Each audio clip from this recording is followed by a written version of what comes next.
Connect communication Karachi based company है, private limited company है जो इंटरनेट प्रोवाइड करती है। इसको जब हमने शुरू किया 2005 में, एक ही फोकस था कि बहुत सारे लोग जो है इंटरनेट से महरूम थे और ये कराची की पहली कंपनी थी जिसने एरियल पे ऑप्टिकल फाइबर को ले किया था।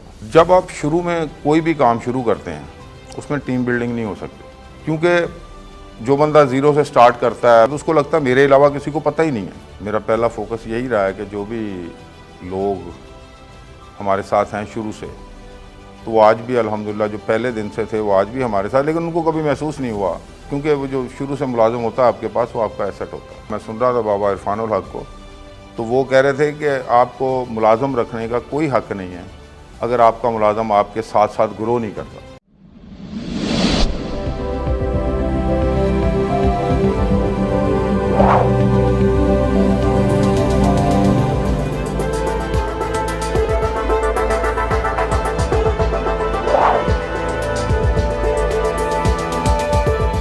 अस्सलाम वालेकुम नाजरीन, शेयरिंग ऑफ प्रोफेशनल विजडम के साथ मैं हूं अली रहमान खालिद।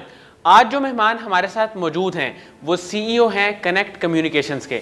इनकी सबसे अच्छी बात ये है कि ये अपने एम्प्लॉयज़ का बहुत ख्याल रखते हैं और उनके दिल में इन्होंने अपना घर बनाया हुआ है, जिसकी वजह से वो पिछले 20-25 साल से इनके साथ मुंसलिक हैं और इनके इदारे के साथ इतने लॉयल हैं कि अभी तक वो इनके साथ काम कर रहे हैं। हम इनसे मुलाकात करेंगे और जानेंगे कि टीम बिल्डिंग पे और लीडरशिप पे ये कैसे फोकस करते हैं और किस तरह अपने इदारे में, जो कि बेसिकली एक इंटरनेट कंपनी है, ये अपना काम कर रहे हैं।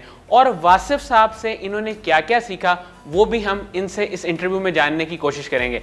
आइए इनसे मुलाकात करते हैं। बहुत बहुत शुक्रिया मोहम्मद अफजल जावेद साहब आपकी तशरीफ़ आवरी का। सर, सबसे पहले तो मुझे ये बताइएगा कि आप सीईओ हैं कनेक्ट कम्युनिकेशंस के, ये इदारा किस किस तरह से काम कर रहा है, इसको बनाने के पीछे क्या विजन और मिशन था? बिस्मिल्लाहिर्रहमानिर्रहीम।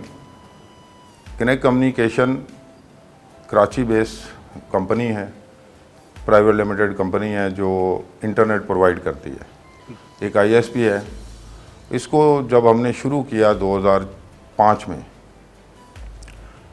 तो हमारा इसमें एक ही फोकस था कि बहुत सारे लोग जो है इंटरनेट से महरूम थे, उस वक्त की बात कर रहा हूँ।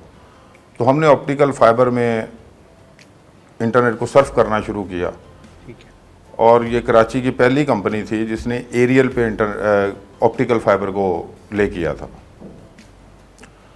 तो ये सफ़र चलता रहा और अल्हम्दुलिल्लाह पूरी कराची के अंदर मेरा पहला टारगेट था कि पूरी कराची के हर कोने के अंदर मुझे ये केबल लेके जानी है। सही। तो इसके लिए हमने बड़ी मेहनत की। पैसे भी ज़्यादा नहीं थे हमारे पास, लेकिन हमने उसको किसी न किसी तरह अल्लाह के करम से, उसके फजल से हमने इसको पूरी कराची के हर कोने में पहुंचाने की कोशिश की और पहले 5 साल में हमने 90% कराची कवर कर लिया था। तो उसके बाद मुझे वो लोग चाहिए थे जो घरों में इंटरनेट पहुंचाएं। जो लोग केबल टीवी का काम करते थे ऑलरेडी उनके पास इंफ्रास्ट्रक्चर था थोड़ा बहुत, और उसके बाद उनके पास वो अमला भी था, लोग भी थे जो उनके साथ काम करते थे, जो वर्कर उनके, तो उनके लिए ज़्यादा आसानी थी। तो हमने बहुत सारे लोगों को शुरू कराया ये काम। लेकिन कुछ लोग ऐसे भी थे जो केबल टीवी का काम नहीं करते थे, वो सिर्फ इंटरनेट का काम करते थे। वो लोग ज़्यादा ग्रो कर गए क्योंकि उनका फोकस सिर्फ इसी पे था। केबल टीवी की अर्निंग अच्छी होती है तो इसलिए उसके ऊपर लोगों ने ज़्यादा तवज्जो शुरू में नहीं दी। और हर घर के अंदर हमारी कोशिश थी कि हम किसी न किसी तरह इंटरनेट पहुँचा दें। और बहुत से, मतलब पूरी कराची के अंदर हमारा इस वक्त नेटवर्क है और पूरी कराची में हमने अपना ये गोल अचीव किया। हमारा गोल, मेरा पहला गोल यही था कि इसको किसी न किसी तरह मुझे हर कोने में लेके जाना। बड़ी लंबी लंबी केबलें थीं, कहीं से हमने रेंटल भी ली, कहीं पर हमने अपनी खुद डाली केबल। और उसके बाद जो अगला फोकस था मेरा, जब बनाया था मैंने, तो हमने बैठ के जब बात की थी तो मैंने कहा मेरी ये कोशिश होगी कि इसके साथ हज़ारों लोग जुड़कर अपने रोज़गार, अपना घर चला सकें। तो अल्हम्दुलिल्लाह 10,000 से ज़्यादा लोग हमारे साथ जुड़कर अपना घर चला रहे हैं। सर, बिजनेस करने का ख्वाब तो हर नौजवान ही देखता है, लेकिन टीम बिल्डिंग करना ये कितना अहम है किसी भी इदारे के सरबराह के लिए? जब आप शुरू में कोई भी काम शुरू करते हैं उसमें टीम बिल्डिंग नहीं हो सकती। उसकी वजह ये होती है कि हर बंदा जब वो काम शुरू करता है ना, तो अपने दिमाग से, अपने फोकस से काम कर रहा होता है। उसको किसी टीम की कोई बात अच्छी नहीं लगती। ठीक। उसको ये लगता है कि जो मैं कह रहा हूँ वही सही है, वही सच है। क्योंकि जो बंदा ज़ीरो से स्टार्ट करता है, फिर पहले फर्स्ट स्टेज तय करता है, फिर दूसरा मरहला तय करता है, फिर तीसरा मरहला तय करता है, तो उसको लगता है मेरे अलावा किसी को पता ही नहीं है। जब वो बोझ बढ़ता जाता है, मैं बात कर रहा हूँ उन ऑर्गेनाइजेशन की जो हमारी तरह बिल्कुल ज़ीरो से स्टार्ट हुई और 2-4 लोगों ने स्टार्ट की, उसमें 2 ही 4 लोग रहे कुछ अरसा तक। उसके बाद फिर जब आपका काम थोड़ा सा बढ़ जाता है, आप ज़्यादा बोझ हो जाता है काम का, तो फिर आपको टीम बिल्डिंग का ख्याल आता है। मेरा ख्याल ये है। तो फिर उस वक्त हमने टीम बिल्डिंग शुरू की। फिर उस वक्त मेरी कोशिश थी, मैंने शुरू से जब हमने शुरू किया था तो प्रोफेशनल लोगों को उसके अंदर इन्वॉल्व किया था। वो हमारे ऊपर एक बोझ था जो समझ नहीं आ रहा था मेरे साथियों को कि ये कैसे होगा, इतनी ज़्यादा तनख्वाह हम कैसे देंगे जी। तो उसके बाद फिर हमने टीम बिल्डिंग, जो असल हमारी टीम बिल्डिंग शुरू हुई, वो हमारी टीम बिल्डिंग शुरू हुई जब हमारे पास 10,000 से यूज़र क्रॉस कर गया। मतलब हमारा जो यूज़र था, उसके बाद फिर हमने टीम बिल्डिंग शुरू की और आहिस्ता आहिस्ता उसको जो हमारे जो लोग थे, हर किसी को फिर एक डिपार्टमेंट दे दिया कि आप अपने अपने डिपार्टमेंट में काम करें और उसके अंदर ग्रो करें। अपने साथी जो हैं आपके जो साथ काम कर रहे हैं, इनको भी ग्रो करें। तो इस तरह करके हमने ये काम स्टार्ट किया था और अब तो अल्हम्दुलिल्लाह एक नहीं 4 टीमें मुख्तलिफ उसकी। लेकिन इसको शुरू में हमने बड़ा लेट शुरू किया था। लेट इसलिए भी शुरू किया था कि हमारे पास पैसे नहीं थे। सही। सर, आम तौर पे ये देखा जाता है कि किसी भी इदारे में लोग 2, 3, 4 साल काम करते हैं, उसके बाद अगर उनको कोई अच्छा सैलरी पैकेज मिले तो वो वहाँ पे स्विच कर जाते हैं। आपके पास जो एम्प्लॉयज़ काम कर रहे हैं, ज़्यादातर उनमें से वो 20-20 साल से या इससे भी ज़ायद अरसे से आपके साथ मुंसलिक हैं। इसके पीछे क्या वजह है? वो क्या ऐसा गुर्र है कि वो आपको छोड़ के नहीं जाते? उनको कभी महसूस नहीं हुआ कि हम कंपनी में मुलाज़म हैं। मेरा पहला फोकस यही रहा है कि जो भी लोग हमारे साथ हैं शुरू से, असल में शुरू वाले लोग तो 8-10 ही होते हैं, तो वो आज भी अल्हम्दुलिल्लाह जो पहले दिन से थे वो आज भी हमारे साथ, लेकिन उनको कभी महसूस नहीं हुआ। असल में होता है कि लेकिन कॉरपोरेट का एक अलग से एक तरीक़ाकार है कि जब तक आप कंपनी चेंज नहीं करोगे आपकी तनख्वाह नहीं बढ़ेगी। ऐसे ही। तो हमने कोशिश की है कि उनको हम वो हर सहूलत, हर वो ज़रूरत उनकी हम पूरी करें, जो क्योंकि वो जो शुरू से मुलाज़म होता है आपके पास, वो आपका एसेट होता है। तो हम उसको असल में मुलाज़म नहीं समझते, हम उसको एसेट ही समझते हैं, अपना कंपनी का हिस्सा ही समझते हैं। और उनको भी कभी महसूस नहीं हुआ। यही वजह है कि वो इतने सालों से हमारे साथ जुड़े हुए हैं और नहीं कहीं जाते। सर, एक इदारे के लीडर में क्या क्या खूबियाँ होनी चाहिए? उसको असल में ना अपनी जब उसकी ग्रोथ होती है, मैं बात करूँगा पैसों की, जो उसकी ग्रोथ होती है या उसको 4 आने मिलने शुरू हो जाते हैं, तो उसको अपने साथियों का ख्याल रखना चाहिए। उनका भी उतना ही हक होता है। वो एक दफ़ा मैं सुन रहा था बाबा इरफानुल हक को, तो वो कह रहे थे कि आपको मुलाज़म रखने का कोई हक नहीं है अगर आपका मुलाज़म आपके साथ साथ ग्रो नहीं करता। सही। आप घर में भी मुलाज़म नहीं रख सकते।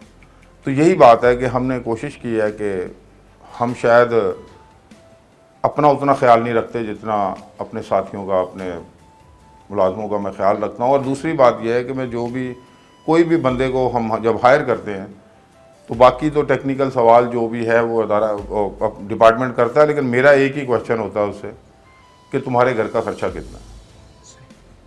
अगर तो वो हम उसके ख़र्चे को अफोर्ड कर सकते हैं तो कोई परेशानी नहीं है, वो हमारे लिए काम करेगा। अगर वो कहता है मेरा खर्चा 25,000 है, हम उसको कहते हैं 20,000 देंगे, तो सारा महीना 5,000 के लिए काम करेगा, कंपनी के लिए कभी भी काम नहीं करेगा। हमें उसी मुलाजिम को रखना चाहिए जिसको हम अफोर्ड कर सकें। सर, वासिफ साहब से आप बहुत मुतासिर हैं, आप उनकी बातों को कोट भी करते हैं। उनमें आपको क्या चीज़ सबसे ज़्यादा अच्छी लगती है?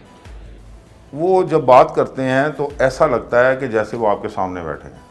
आप उनकी कोई कोट पढ़ें ना, तो ऐसा ही लगता है कि जैसे वो सामने बैठा बंदा आपको समझा रहा है। और दूसरी उनकी सबसे बड़ी खूबी है, वे साहिब इरशाद थे। एक ही जुमले में पूरी किताब कह देते। और इन्हीं चीज़ों को जब से मैंने उनको सुनना शुरू किया तो मैंने उनकी ऑडियो फिर जमा की। मेरा ख्याल है कोई ऐसी ऑडियो उनकी नहीं होगी जो मेरे पास नहीं है, और मैंने उसके बाद वो फ़ोन ही नहीं कभी लिया जिसमें उनकी पूरी ऑडियो सेव ना हो सके।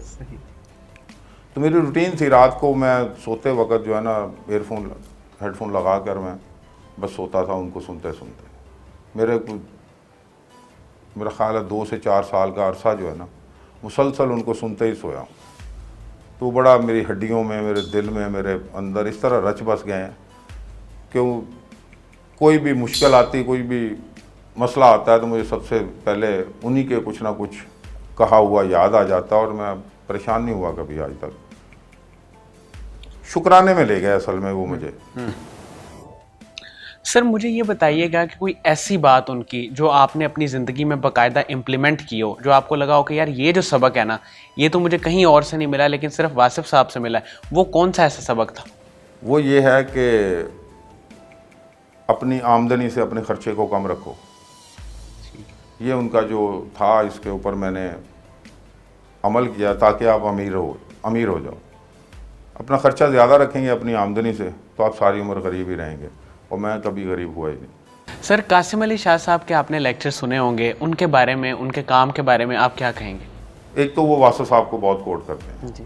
तो इस वजह से भी हमें उनकी बातें, बस वासफ साहब का जो इश्क है ना वो कासिम अली शाह में भी नज़र आता है। जब इनमें नज़र आता है तो मैं इनको अपना पीर भाई समझता हूँ। तो मुझे लगता है कि जो काम कर रहे हैं बड़ी दयानतदारी और ईमानदारी से लोगों को ग्रो करने के लिए कर रहे हैं। असल में अब जब आप शेयर करते हैं ना अपने तजर्बात, असल वो होते हैं, एक होते हैं किताब पढ़ी और आपने बता दिए। किताब वाला काम जो है ना वो ज़्यादा असर नहीं रखता। वासफ साहब को फिर मैं कोट कर देता हूँ कि वासफ साहब कहते हैं कि आप नेक किताब की बजाय किसी नेक बंदे को पकड़ लो। तो कासिम अली शाह साहब उन्हीं में से एक हैं कि इनको पकड़ लो तो कम से कम आपको अपने इनकी अंदर से जो बात निकलती है वो असर रखती है।